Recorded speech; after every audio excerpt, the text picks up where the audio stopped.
Hello everyone, and welcome to yet another awesome episode of Living It Up in Lion City.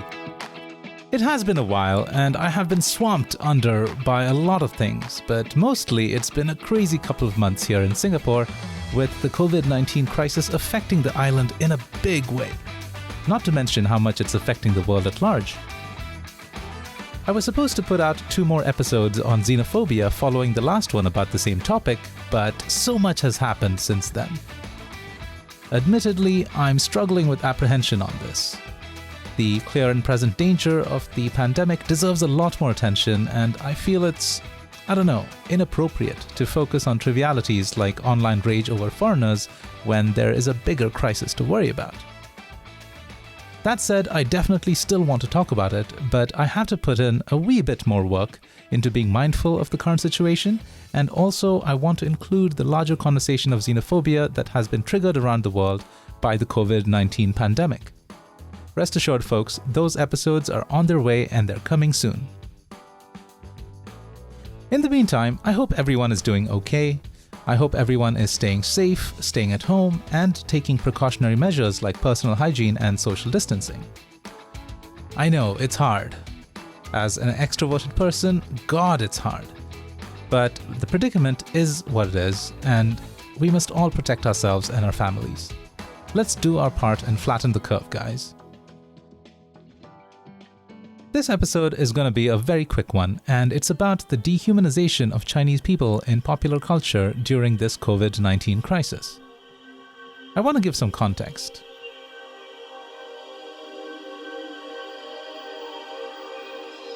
Today is the 1st of April, and currently there have been 800,000 cases of the coronavirus in the world so far. The USA is leading the pack at 160,000 cases, followed by Italy at 100,000, Spain at 94,000, and China at 81,000. 2 months ago, China was at the top of the list by a large margin. But over the last few weeks, the curve of new cases has been flattening, and the number of active patients have gone down to less than 3,000. Things do look hopeful for China, and the city of Wuhan, the epicenter of the virus, is slowly regaining some normalcy, albeit slowly and cautiously. Now, there has been a fair bit of contention about China's current situation, with a skepticism around the accuracy of the data that the Chinese government is putting out there. This skepticism is shared by a significant chunk of friends and people I know, and they have expressed as much on their social media. I'm not one to question this, and truth be told, I don't have enough information to counter that. But I have noticed certain patterns around the conversations I've had with my friends over the last few weeks and around what they share on social media. Some things are super obvious. China is consistently portrayed as the villain. Not only for being the epicenter of the pandemic, but also for the initial cover-ups by the Chinese government in attempts to downplay the virus crisis. There needs to be some context here. The Chinese government did something similar during the SARS crisis in 2003, losing precious time and lives in the process. They received universal flack, both from Chinese citizens and from governments around the world for how they handled things. They have since learned from the SARS pandemic 17 years ago and have been a lot more forthcoming this time around, but there are indicators that they still didn't do it so soon enough.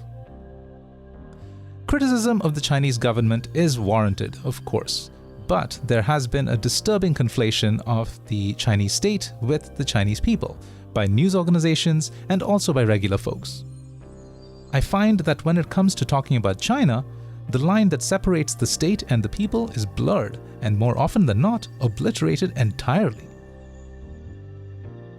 Why does this happen? Living in Singapore, it's hard not to see the prejudice local Singaporeans have towards people from mainland China. It's a whole other topic and one that I will cover in my series on xenophobia. But for now, let's just simplify this and say that folks from mainland China are not well liked here. The prejudice is out in the open and it's normalized in local society. This prior prejudice towards PRC folks fuels a lot of the criticism for how the Chinese government has been handling the COVID-19 crisis. The virus's origins in bats and wildlife further propagate the already prevalent notions of the supposedly uncouth and uncivilized nature of people from China. Not just Singaporeans, though. I see similar sentiments among Indians too. I subscribe to online communities from both India and Singapore, and I get to see a lot of commonalities in the collective hate towards China and Chinese people. India has had a fair number of political tussles with China, which has aggravated the perception of China on the ground, compounded by the perceived strangeness of Chinese culture and Chinese cuisine in the collective Indian psyche. I dare say similar opinions and perceptions exist all across the world.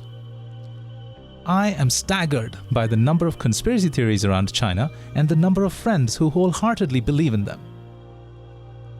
I made the unfortunate mistake of engaging with some of them, and I was honestly shocked at the level of invective being directed towards Chinese people, their evil intentions, their barbaric dietary habits, and some of that invective was slammed at me for supposedly being pro-China.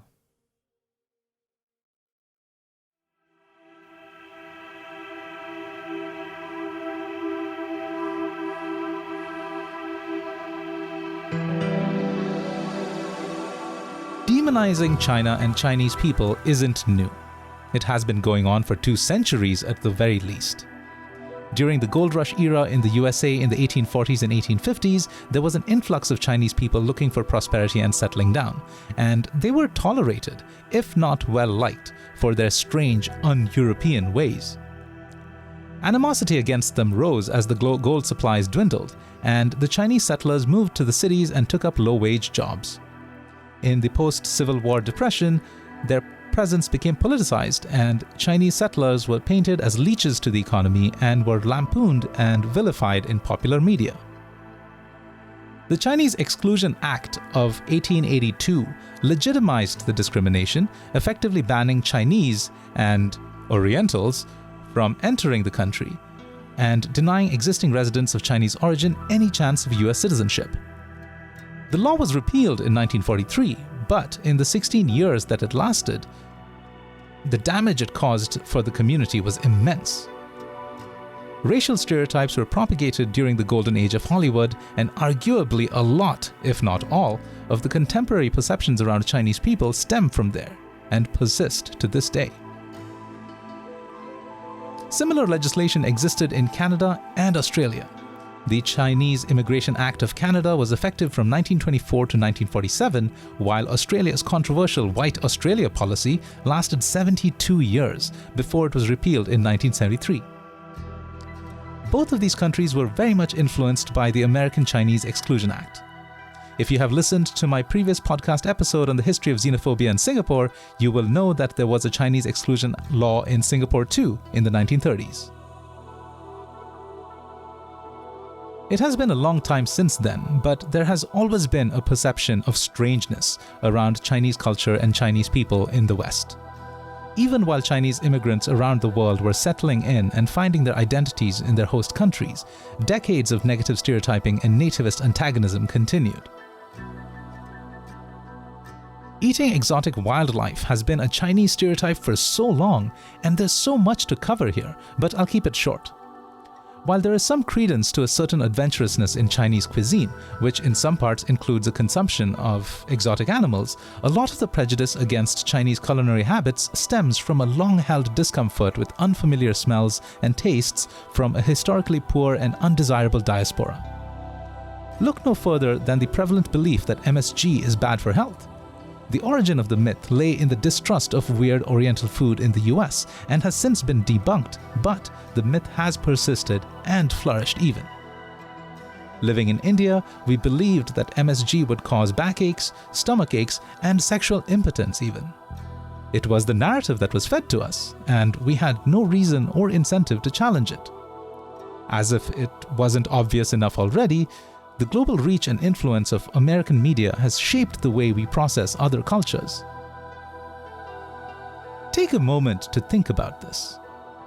Your perceptions of almost every country you know, except maybe your neighbors, is based on the movies that you've watched. And if Hollywood was a large part of your media diet, you will have inherited their beliefs and their portrayals, and all of the biases that come with it. Of course, most of us apply common sense and don't take them to heart, but a lot of us still do, myself included. Side note, when I see my Indian acquaintances on social media scream and shout about barbaric bat-eating Chinese culture out to destroy the world, I find it supremely ironic that as we speak, there is a bunch of people in our own country extolling the virtues of drinking cow's urine. Of course, I know that it's a case of #NotAllIndians, and I just hope that people also understand that eating bats is a case of #NotAllChinese.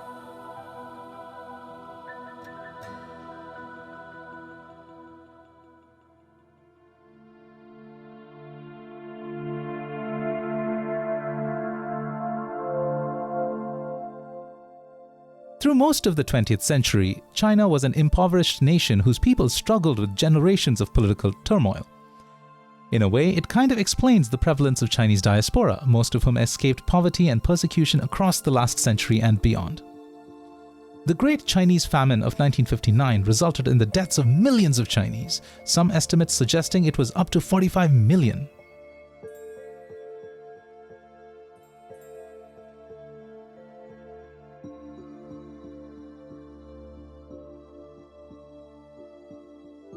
Millions more lost their lives in the Cultural Revolution that spanned a decade until 1976. The magnitude of persecution and death is staggering. All of this was under Mao Zedong's chairmanship, and the Chinese Communist Party was highlighted as yet another failure of the communist model. This aligned with the American obsession with anti-communism at the time, and the propaganda machine went on overdrive, painting anything communist as bad that ought to be stopped. What made things interesting and more complicated was the meteoric rise of China since 1978 under Deng Xiaoping. Thanks to the economic reforms, China did a turnaround so hard it got whiplash. In 40 years, poverty rates plummeted and the Chinese economic machine kicked into high gear. It has been on overdrive ever since. Now, as the republic grew richer and more influential, the Chinese government started flexing its chops around the region, which a number of neighbors would call expansionist bullying. The influence spread in global trade and commerce too, where Chinese industries positioned themselves as indispensable to global supply chains. Over the decades, there have been concerns about the state's influence in these private industries and the potential ramifications of dealing with these companies. Also, a number of political incidents, a significantly large number of them in fact, over the years added to the reputation of China being an evil, totalitarian state with a very low tolerance for dissent. The reputation does reflect a social and political reality, and it is very real. And this can also be seen in the internet, in the Chinese internet.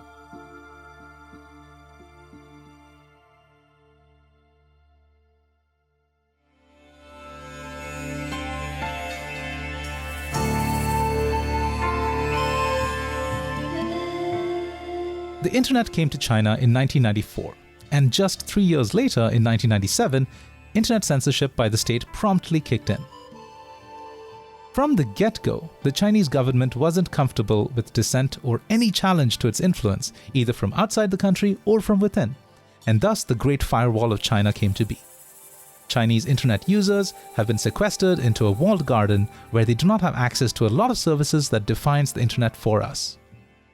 Google, Facebook, Twitter, among others. Even so, within that walled space, Chinese internet flourished with its own distinctive flair. Even under the watchful eye of the government and their trigger-hair approach to banning words and memes even, people expressed themselves and created social ecosystems influenced by the world outside. On the flip side of the coin, we don't see the lives of Chinese people at all. I apologize for the long essay on historical context, but this is where I want to make my point. Chinese relatability is in short supply. As outsiders, we have very little access to the people of China by virtue of language and by the lack of common ground to interact in social media. Our opinions of China and Chinese people are therefore based on the politics of the state and the perceptions we have of Chinese people through media, through entrenched stereotypes, and through ugly tourist behavior. None of these are representative of Chinese people as a whole, even if we are tempted to look askance at Chinese tour groups. Without relatable Chinese people, relatable Chinese stories, and relatable Chinese experiences, we have been limiting ourselves to narratives without that human touch. Here's a recent observation that made me think about it. Many of my friends have shared posts on social media about how Italians have been showing spirit by singing from their balconies. Many have expressed shock and despair that Tom Hanks has been infected with COVID-19. Many people talked about Prince Charles testing positive to the coronavirus. Celebrities, for all their privilege, have always been bastions of relatability, and we generally feel what celebrities feel.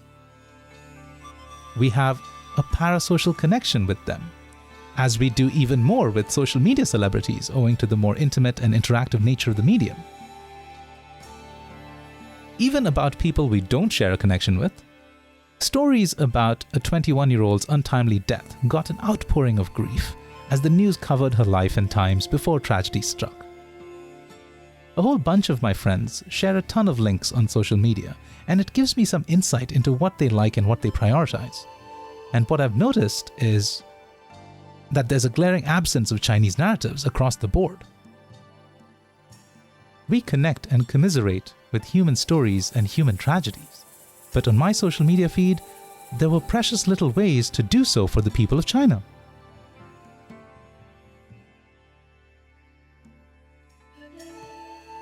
It's not necessarily the fault of the medium, but it's most definitely the fault of me being in a bubble that de-emphasizes the crisis through Chinese eyes. And I dare say a lot of my friends are in this bubble too. The people of Wuhan didn't get this kind of airtime outside China. The conversations about the folks on Ground Zero was almost exclusively about the people as a collective suffering under the mismanagement and secretiveness of the Chinese government. Cue the criticism of Chinese government. Cue the criticism of eating weird shit. Cue the criticism of Chinese people in general relying on stereotypes. Cue outlandish conspiracy theories because China is evil. Fuck China! Due to these factors, the suffering of the Chinese folks in the Hubei province is dehumanized. They are reduced to numbers, and worse, they're dwarfed by the monolithic boogeyman named China. We rely on an internet that's globally connected, tied by a common English language for the most part, and it has to be said, it's a fairly US-centric environment. Our information about China comes from the narratives of the outsiders looking in, and on the other side of things, Chinese internet users often don't have the representation in the global internet stage to bring that human relatability to the mix. To us, they are a weird, mysterious other, and looked upon with suspicion because China.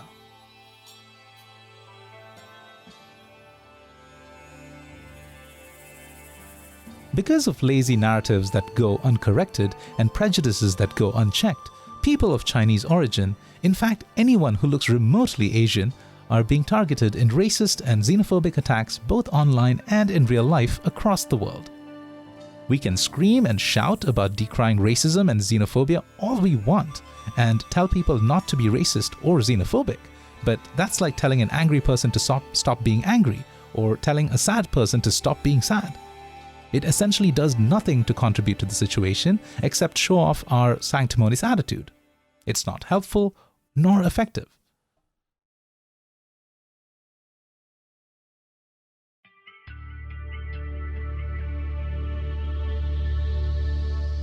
I know I probably sound like some social justice warrior screaming, "Think about the people of China! Look at me! I'm smart! I'm knowledgeable! I'm empathetic! I'm better than you!"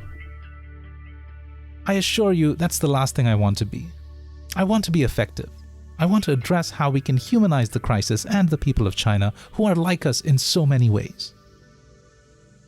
Dear friends from India, our cultures have so much in common, from our myths to the family politics during our festivals. Facebook groups like Subtle Asian Traits and Subtle Curry Traits have shown that there's a lot more common among people this part of the world than we realize. Let's remember this. Let's remember the human. You know, I used to be that person, judging Chinese people because of their authoritarian government and their politics. Judging Chinese people because of third-hand accounts of a shitty experience with the tourists that I read online.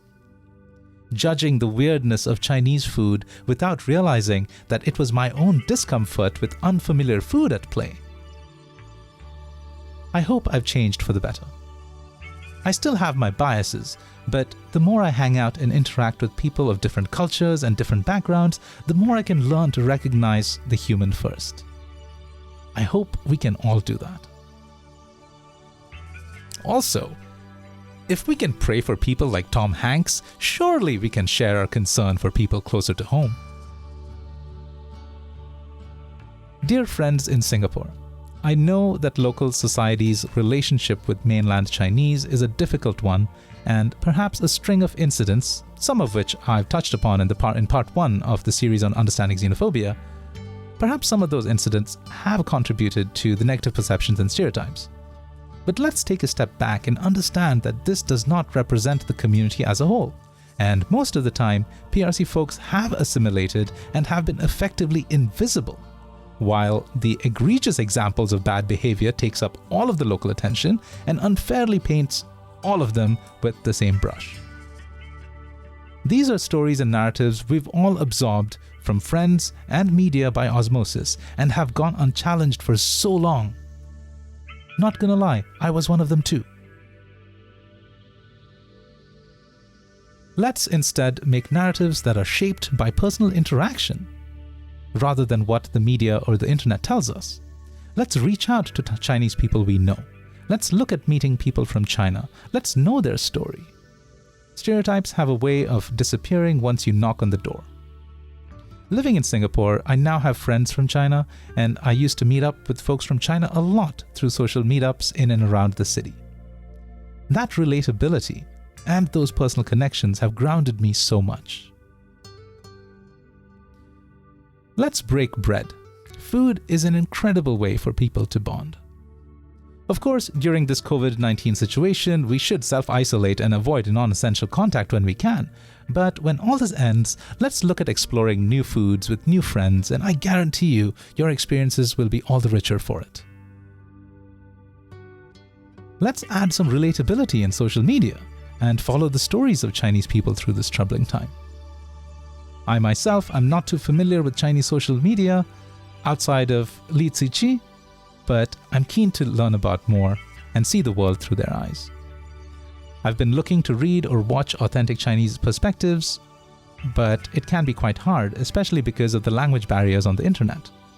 The few English podcasts about China that I listen to are by expats, and while they're valuable and interesting, I can smell the pervasive trademark expat perspective from a mile away. Not that it's a bad thing, it's just not what I'm looking for.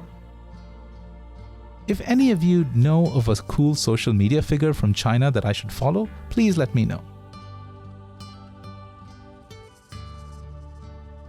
Alright, so that's all I wanted to talk about really. Please let me know what you think of this episode and reach out to me on the DMs. Let me know if I missed out on any other reasons for why Chinese people have been perceived as an other by so many.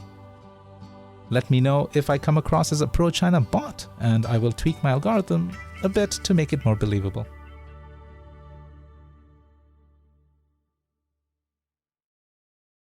And for those of you who are eagerly waiting for part 2 of the series on understanding xenophobia in Singapore, I can assure you that it's coming soon. Until then, stay safe, stay indoors, and stay motivated through these crazy times. My name is Rindo, and you are listening to Living It Up in Lion City.